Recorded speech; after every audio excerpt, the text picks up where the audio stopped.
बिस्मिल्लाहिर्रहमानिर्रहीम। अस्सलाम वालेकुम एवरीवन। उम्मीद है कि आप सब खैरियत से होंगे। आज की वीडियो का टॉपिक है क्रिटिकल एनालिसिस।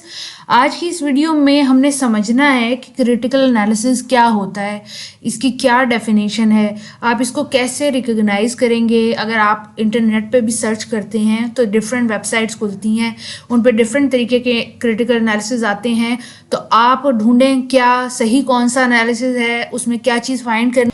कोई जब आप टेक्स्ट पढ़ते हैं या एसे प्रोज राइटिंग का जब आप वर्क पढ़ते हैं तो उसमें क्रिटिकल एनालिसिस होना कैसा चाहिए, कौन सी चीज़ें आप एक टेक्स्ट के अंदर ढूंढेंगे तो आप कर सकेंगे क्रिटिकल एनालिसिस, कौन सी ऐसी चीज़ें जो अवॉइड करनी होती हैं, क्रिटिकल एनालिसिस के रूल क्या हैं। आसान से लफ्ज़ों में मैं आपको समझाऊंगी कि बेसिकली क्रिटिकल एनालिसिस होता है। और जो मेन फोकस रहेगा मेरा वो कोई भी टेक्स्ट, एसे, प्रोज राइटिंग रहेगा, जैसे कि बेकन के डिफरेंट ऐसे होते हैं, रिपोर्ट्स होती हैं, उनका एनालिसिस आज की इस वीडियो में मैंने फोकस करना है। तो सबसे पहले हमने स्टार्ट करना है इसकी डेफिनेशन से कि the critical analysis is basically, सबसे पहले हमने क्रिटिकल एनालिसिस की अंडरस्टैंडिंग से स्टार्ट करना है कि इसका पर्पस ये होता है कि कोई भी जब राइटिंग लिखी हुई है ना, उस पर आप क्रिटिक करें। क्रिटिक से मुराद ये है कि उसको इवेलुएट करें। किसी का भी काम हो गया, किताब हो गई, ऐसे हो गई, मूवी हो गई, हत्ता कि पेंटिंग हो गई, किसी की तस्वीर हो गई, अब उसको आपने क्रिटिक करना है, उसको इवेलुएट करना है। क्रिटिक से मुराद अगर उसमें कोई बुराई है उसको बताएं, अगर कोई उसके अंदर अच्छाई है तो उसको बताएं, और इसको आपने लिखना है ताकि कोई और इसको जब रीड करे तो वो समझ सके कि इस किताब के अंदर उसे क्या चीज़ मिल सकती है, इस ऐसे के अंदर, पेंटिंग के अंदर, मूवी के अंदर उसे असल में क्या चीज़ देखने पे मिलेगी आपके नज़रिए। क्रिटिकल एनालिसिस टोटली सब्जेक्टिव होता है, यानी कि जो अब मैं अगर किसी भी चीज़ का क्रिटिकल एनालिसिस करूँगी ना, तो मैं जब उसको इवेल्युएट करूँगी, उसके मेरिट्स और डीमेरिट्स, उसके एडवांटेजेस, डिसएडवांटेजेस, उसकी क्वालिटी और क्वांटिटी का जब जिक्र करूँगी तो ये टोटली सब्जेक्टिव होगा, ये मेरा अपना ओपिनियन होगा। उसको मैं किस तरह से सपोर्ट करूँगी? फैक्ट्स से सपोर्ट करूँगी, आर्ग्यूमेंट से सपोर्ट करूँगी, उसको मैं दलाइल से सपोर्ट करूँगी। और एनालिसिस का बेसिकली मकसद ये होता है कि एक बड़ी पिक्चर को या किसी भी चीज़ को छोटे छोटे टुकड़ों में डिवाइड कर दें, छोटे छोटे पार्ट्स में डिवाइड कर दें, और हर पार्ट को इतना खोल के बयान करें कि उसमें जितनी भी पॉसिबल बातें निकल सकती हैं वो बताया जाए। क्रिटिकल एनालिसिस करने के ना दो पॉइंट होते हैं, एक क्रिटिकल रीडिंग और फिर क्रिटिकल राइटिंग। जब भी आप किसी चीज़ का क्रिटिकल एनालिसिस करते हैं तो ऑब्वियसली आप उसको रीड करते हैं, फिर दोबारा उसको रीड करें क्रिटिकल अंदाज से, और जब क्रिटिकल अंदाज से आप उसको पढ़ेंगे तो उसके पॉइंट्स जो हैं वो रफ लिखते जाएं। फिर आप करेंगे क्रिटिकल राइटिंग, जिसमें आप उन पॉइंट्स की मदद से जिस भी चीज़ का क्रिटिकल एनालिसिस कर रहे हैं एक स्पेसिफिक पैरामीटर, पैमाने और रूल को फॉलो करते हुए क्रिटिकल राइटिंग करेंगे। क्रिटिकल जो लफ्ज़ है इसका मतलब होता है क्रिटिक करना, यानी कि आप उस चीज़ की क्वालिटीज़, उस चीज़ के डीमेरिट्स, हर चीज़ पे आपकी नज़र होनी चाहिए। कोई भी ऐसी चीज़ ना हो जो आपकी नज़र से बच जाए। और एनालिसिस का मतलब ही ये है कि किसी भी बड़ी चीज़ को, छोटी चीज़ को और छोटे छोटे पार्ट्स में डिवाइड कर दें ताकि उसको बहुत ज़्यादा डिटेल के साथ पढ़ा जा सके। जब भी आप क्रिटिकल रीडिंग करें किसी भी चीज़ की, जब आप क्रिटिकल रीडिंग कर रहे हैं, एक किताब हो सकती है, एक ऐसे हो सकता है, एक मूवी हो सकती है, एक पेंटिंग हो सकता है, एक नॉवल हो सकता है, एक ड्रामा हो सकता है, एक पोइम हो सकती है, कुछ भी हो सकता है, तो आपने कैसे उसको रीड करना है।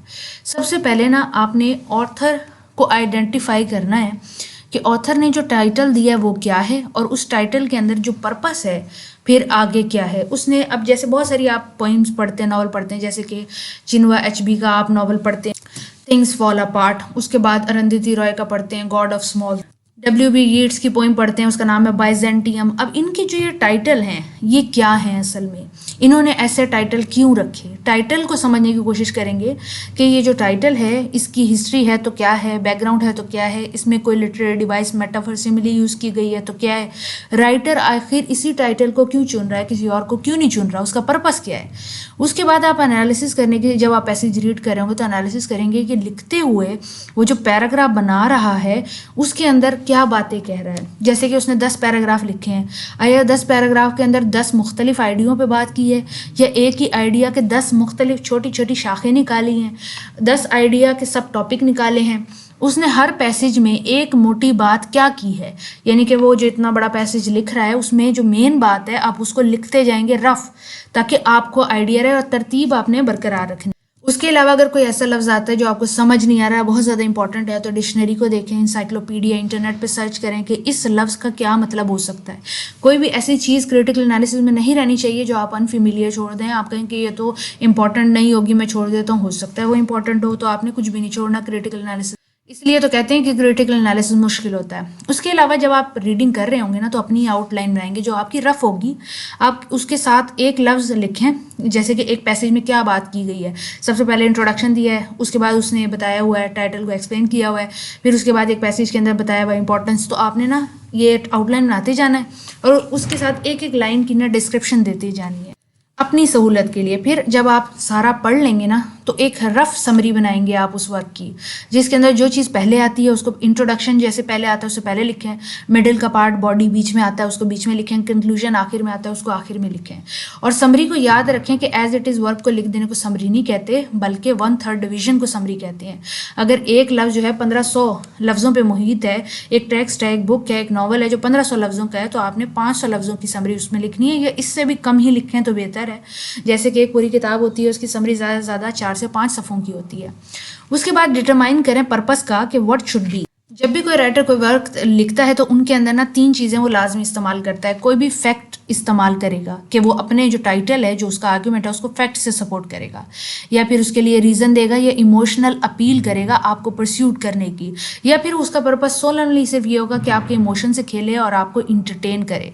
तो ये तीनों चीज़ें आपने डिटरमाइन करनी है। और जब आपको पता लग जाए अगर कि वो फैक्चुअल बातें कह रहा है, तो आपने फैक्चुअल बातें के अंदर क्या करना है, देखना है कि क्लैरिटी थी कि नहीं थी, एक्यूरेसी थी कि नहीं थी, ऑर्डर था कि नहीं था, कोहेरेंस यानी कि तरतीब मौजूद थी कि नहीं थी। अगर फ़र्ज़ करें वो परसुएसिव राइटिंग करता है जिसमें रीज़न और इमोशन का इस्तेमाल करता है, तो आपने एविडेंस ढूंढने हैं, लॉजिकल रीजनिंग ढूंढनी है।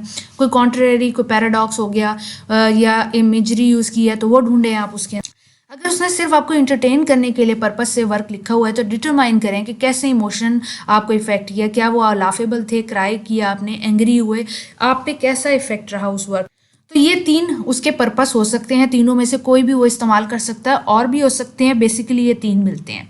जब आप सारी रीडिंग कर लेंगे तो आपने ये सवाल करना है कि मटेरियल अपने आप से करें और पेपर पे लिखते जाएं रफ कि आपने जो मटेरियल बनाया है आपने उसको सही ऑर्गेनाइज किया है, उसकी आप एज अ ऑडियंस उसको कैसे लेते हैं, राइटर की अजम्पशंस क्या थी कि ऑडियंस उसको किस तरीके से ले, फिर जो लैंग्वेज इस्तेमाल की वो कैसी थी, क्या कोई लिटरेरी डिवाइस यूज़ की या कोई इमेजरी यूज़ की राइटर ने या नहीं की। अभी आपके सामने ना सैम्पल मौजूद है। अगर आपको कोई भी आपका टीचर जो है क्रिटिकल एनालिसिस देता है, तो असल में उसको देना चाहिए आपको एक तरतीब खुद बना के देनी चाहिए। अक्सर टीचर्स को भी नहीं पता होते, तो वो खुद ही कहते हैं कि आप अपनी मर्जी से क्रिटिकल एनालिसिस करें। तो उस पे आप ये जो स्क्रीन पे मैं आपको सैंपल दिखा रही हूँ, आप इसको फॉलो कर सकते हैं। बिल्कुल इसी के तरतीब के अकॉर्डिंग लिखें। जैसे यहाँ सबसे पहले टाइटल दिया हुआ है, तो आप टाइटल फाइंड करें, जो भी वर्क आप एनालिसिस कर रहे हैं, फिर ऑथर के बारे में फाइंड करें। यानी कि सेम अगर आपके टीचर ने आपको नहीं दिया तो आप मेरा पैटर्न फॉलो कर सकते हैं। अगर आपको मेरा पैटर्न भी पसंद नहीं आएगा तो मैं आपको कई पैटर्न और दिखाऊंगी जिसकी मदद से आप क्रिटिकल एनालिसिस कर सकेंगे और अपनी मर्जी का कर सकेंगे। लेकिन फिर मैं इस बात पे एम्फोसिस दे रही हूँ कि जब भी कोई टीचर आपको असाइनमेंट देता है क्रिटिकल एनालिसिस के लिए, आपको रिपोर्ट लिखने के लिए देता है या थीसिस में देता है क्रिटिकल एनालिसिस, तो ये उस पे वाजिब है और आपका हक है कि वो आपको इंस्ट्रक्शंस लाजमी दे। अगर वो नहीं देता तो आपने मेरी फॉलो करनी है। सबसे पहले आप देखेंगे कि जो वर्क राइटर ने लिखा है उसकी कोई बैकग्राउंड इन्फॉर्मेशन है, हिस्ट्री कोई मौजूद है। जैसे कि चिन्वा एचबी का जो नॉवल है थिंग्स फॉल अपार्ट, वो बेसिकली उसने एक पोइम की लाइन ली हुई है, तो ये बैकग्राउंड हो जाता है अक्सर टाइटल का। फिर उस बैकग्राउंड जब आप देखते हैं तो थोड़ा सा ये देखते हैं कि title as a title use किया है, तो जब उसका बैकग्राउंड है उसमें उसकी नेचर क्या रही है टाइटल की। फिर आपने सबसे पहले आपने अपना टाइटल देखना है, फिर ऑथर का इंट्रोडक्शन देखें, ऑथर का बैकग्राउंड देखें और जिस टाइम पीरियड में वो ये वर्क लिख रहा है उस टाइम पीरियड में उसकी क्या कंडीशन है, उसके क्या हालात रहे हैं और उसकी हिस्ट्री क्या रही है वो देखें। फिर जो वर्क आप देख रहे हैं जिस पे क्रिटिकल एनालिसिस कर रहे हैं उसकी पब्लिकेशन, उसकी सेटिंग, उसकी राइटिंग की डेट, उसकी पब्लिकेशन की date, first publication, second publication, जिस बुक में जिस वॉल्यूम में पब्लिश हुआ उसकी डेट, ये चीज़ें इंपॉर्टेंट है। फिर स्टेटमेंट ऑफ देखें, टॉपिक देखें, पर्पस, यानी कि जो भी वर्क आप देख रहे हैं उसका जो टॉपिक है उसका पर्पस क्या रहा है। उसके बाद अगर आपको कोई थीसिस है, कोई रिपोर्ट है, कोई रिसर्च राइटिंग है, उसके अंदर आपको स्टेटमेंट मिलता है राइटर का जो कि आपकी मदद करता है। अगर नहीं है तो इसको बिल्कुल इग्नोर करते हैं। अगर आपने ये सारी चीज़ें कर ली हैं, उसके बाद आप समरी पे आ जाएं, उसके वर्क के डिस्क्रिप्शन पे आ जाएं, 1/3 होगी लाजमन। उसके बाद आपने देखना है कि कोई इंटरप्रिटेशन इवेलुएशन में ये चीज़ें आपने नोटिस करनी है कि सबसे पहले कि वर्क ऑर्गेनाइज कैसे हुआ था, जिस तरीके से ऑर्गेनाइज किया गया था, क्या आपको उसका मायने कन्वे हुआ है, राइटर का क्या स्टाइल था, उसने फ्री वर्स में लिखा, ब्लैंक वर्स में लिखा, उसने कोई राइमिंग स्कीम फॉलो की, उसने प्रोज के अंदर कोई लफ्ज़ बार बार रिपीट किया, फॉर ग्राउंडिंग का इस्तेमाल किया, उसके अंदर falling action, rising action, climax कुछ मौजूद था। इसके बाद इफेक्टिवनेस, जब आपने पढ़ा तो आपको कैसा लगा, अपना ओपिनियन है, आई माई सेल्फ का इस्तेमाल नहीं करना, लेकिन क्या वो वर्क इफेक्टिव था। उसके बाद आप टॉपिक को डिस्कस कर सकते हैं या डिस्कस कर सकते हैं हर पैराग्राफ के टॉपिक को। उसके बाद आप देखें कि कोई अपील, जैसे कि मैंने आपको बताया कि लॉजिकल अपील, आर्गुमेंट की अपील, एज अ ऑडियंस आप उसको डिस्कस कर सकते हैं। इन चीज़ों को आपने ना अवॉइड करना है। लफ्ज़ इस्तेमाल ऐसे नहीं करने जैसे आई थिंक और in my opinion writer want to say that, ऐसी चीज़ें आपने इस्तेमाल नहीं करनी। उसके बाद आप जो राइटर का वर्क है उसको लाजमी इंट्रोड्यूस कराएं अपने क्रिटिकल एनालिसिस के अंदर, क्योंकि कोई आपका जब क्रिटिकल एनालिसिस रीड कर रहा होगा ना तो वो ज़रूरी नहीं है कि उसने ऑथर का वर्क भी रीड किया हुआ हो। इसके अलावा आपने इन चीज़ों पे ध्यान देना है कि आपने जो ऑर्डर है उसको बरकरार रखना है, और अगर कोई भी चीज़ उस वर्क के साइड पे कंट्रोवर्सी है तो उसका ख्याल रखना। उसके बाद अगर कोई भी करंट इशू उसी टॉपिक के अकॉर्डिंग चल रहा है, जो कि बहुत कम होता है, कोई इंटरेस्टिंग बात उसके इर्द गिर्द है, तो उस पर ध्यान दें। ओवरऑल वैल्यू देखें आपके वर्क की, इस वक्त वो कहाँ स्टैंड कर। उसके बाद देखें कि राइटर ने किन चीज़ों को बहुत स्ट्रॉन्ग तरीके से दिखाया है और किन चीज़ों में वो उसकी वीकनेस नज़र आ रही है। फॉर एग्जांपल वोकेबलरी में उसकी वीकनेस आ सकती है, स्टाइल हो सकता है उसने सही फॉलो ना किया गया हो, उसकी स्पेलिंग की मिस्टेक हो सकती है, राइटर ने कोई बात ऐसी की गई हो जो नॉर्मल ना हो, अब्सर्डिटी हो। इसके अलावा स्ट्रेंथ देखी जा सकती है कि उसने कोई भी पोइटिक मेरिट फॉलो किया हुआ है, कोई भी स्पेसिफिक पैटर्न जैसे कि एरिस्टोटल का कोई भी कॉन्सेप्ट उसने फॉलो किया हुआ है, कोई भी उसकी स्ट्रेंथ है उसने वो डाली हुई हो सकती है। उसके बाद जब आप उसका एनालिसिस कर रहे होंगे ना तो आप अपने एनालिसिस को एविडेंस से सपोर्ट करेंगे जो कि आपने टेक्स्ट के अंदर से निकाल के देने हैं, जैसे कि कोटेशन हो सकती है जो टेक्स्ट आप पढ़ रहे हैं उसकी, या फिर पैराफ्रेजिंग हो सकती है, आप उसी का वर्क पढ़ के उसको रीफ्रेज करें और दोबारा लिख दें। और ध्यान रखें कि क्रिटिकल एनालिसिस जो है ना वो समरी नहीं है। क्रिटिकल एनालिसिस के अंदर जिन चीज़ों पे आपने फोकस करना होता है वो होती है उस वर्क की वर्थ, कि वो कितना कीमती वर्क है, उसकी यूटिलिटी, आज के दौर में उसका इस्तेमाल है या नहीं, एक्सेलेंस यानी कि कितने पैरामीटर पे लिखा है, अगर आप उसको रेट करें तो क्या वो क्लासिक से मिल रहा है या अब्जर्ड लोगों से मिल रहा है। फिर डिस्टिंक्शन कि वो बाकी वर्क से अलग क्यों है। फिर उसके अंदर ट्रुथ, क्या सच्चाई है या बिल्कुल टोटली फिक्शन है। वैलिडिटी, क्या जो लिखने का, अगर पोइम लिखी है उसके अंदर मीटर ही नहीं है तो क्या वो वैलिड हुई पोइम, नहीं वैलिड नहीं हुई। तो इसलिए वैलिडिटी चेक करें, ब्यूटी चेक करें, गुडनेस चेक करें उसके अंदर के है कितना, उसकी जितनी आप तारीफें और जितने उसके डीमेरिट ढूंढ सकते हैं सारी चीज़ें आपने देखी। और जब आप वर्क देख रहे हो राइटर का तो बिल्कुल आपने अंधाधुंध नहीं हो जाना, सिर्फ तारीफों के पुल ना बांधें, ओपन माइंडेड रहें। अगर उसमें तारीफें हैं तो तारीफें लिखें, बुराइयां हैं तो बुराइयां लिखें। आपका रिव्यू कब कीमती माना जाएगा, आप क्रिटिकल एनालिसिस करते हैं तो वो कब कीमती होगा, जब वो इन्फॉर्मेटिव होगा, जब वो इंटरप्रिटेशन होगा, जब उसके अंदर इवैल्यूएशन मिलेगी। जब आप एनालिसिस लिखें तो वो ऐसा ना हो कि वो लगे आपने समरी लिखी हुई है, लगे कि आपने टेक्स्ट को पढ़ा था जिसके अंदर से ये चीज़ें आखज़ की।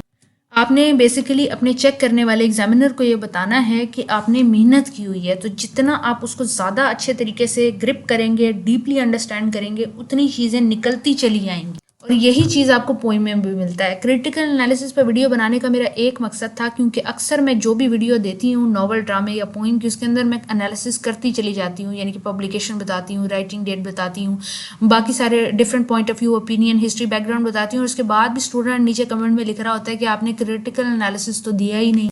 तो मैं उनको बताना चाहती हूँ कि ये जो सारी चीज़ें मैं एक्स्ट्रा आपको पोइम के एनालिसिस में बताती हूँ, यानी कि line to line and explanation से अलावा, समरी से अलावा जितनी भी चीज़ें मैं आपको बताती हूँ वो क्रिटिकल एनालिसिस के अंदर आती है। इसके अलावा एक इम्पॉर्टेंट बात मैं आपको ये बताना चाहती हूँ कि क्रिटिकल एनालिसिस करने का कोई फिक्स पैरामीटर या फिक्स हेडिंग नहीं है, या आप अपनी मर्ज़ी से कर सकते हैं। अब अगर आपको मेरा पैटर्न समझ नहीं आता तो आप किसी भी जो आप पोइम कर रहे हैं तो पोइम का क्रिटिकल एनालिसिस मशहूर वेबसाइट्स पे निकाल लें। जैसे कि ये एक मशहूर वेबसाइट है मेरे पास askliterature.com, इसके अलावा ये goodstudy.com, इसके अलावा freshheads.com, ये ऐसी वेबसाइट्स हैं जो कि स्टैंडर्ड वेबसाइट्स हैं। अब इन स्टैंडर्ड वेबसाइट पे आपने देखना है कि ये लोग पोइम का एनालिसिस कैसे करते हैं, ये लोग टेक्स्ट का, ड्रामे का, नॉवल का एनालिसिस कैसे करते हैं, आया हेडिंग यूज़ करते हैं, पहले पैसेज में क्या बताते हैं, सेकंड पैसेज में क्या बताते हैं, थर्ड पैसेज में क्या बताते हैं। आप इनका पैटर्न भी फॉलो कर सकते हैं। एक वेबसाइट का पैटर्न आपको अच्छा नहीं लगता, आप दूसरी का फॉलो करें, आप तीसरी का फॉलो करें, आप चौथी का फॉलो करें। आप यहाँ से पैटर्न देख सकते हैं कि किस तरीके से एनालिसिस करना है। एनालिसिस नहीं लेना यहाँ से, आपने ना पैटर्न लेना है कि इन्होंने पहले पैराग्राफ में क्या डिस्कस किया, वही चीज़ ऐसे ही एज इट इज़ अपने वर्क के अंदर ढूंढें और बिल्कुल सेम एज इट इज़ वैसे लिख दें। इंशाल्लाह आपका एनालिसिस बेस्ट होगा। उम्मीद है कि आपको आज की वीडियो समझ आ गई होगी। अगर कोई भी सवाल है तो कमेंट बॉक्स में पूछें। अगर आपको वीडियो समझ आती है तो दोस्तों के साथ क्लास ग्रुप में लाजमी शेयर करें। अगली वीडियो तक के लिए ख्याल रखें। अल्लाह।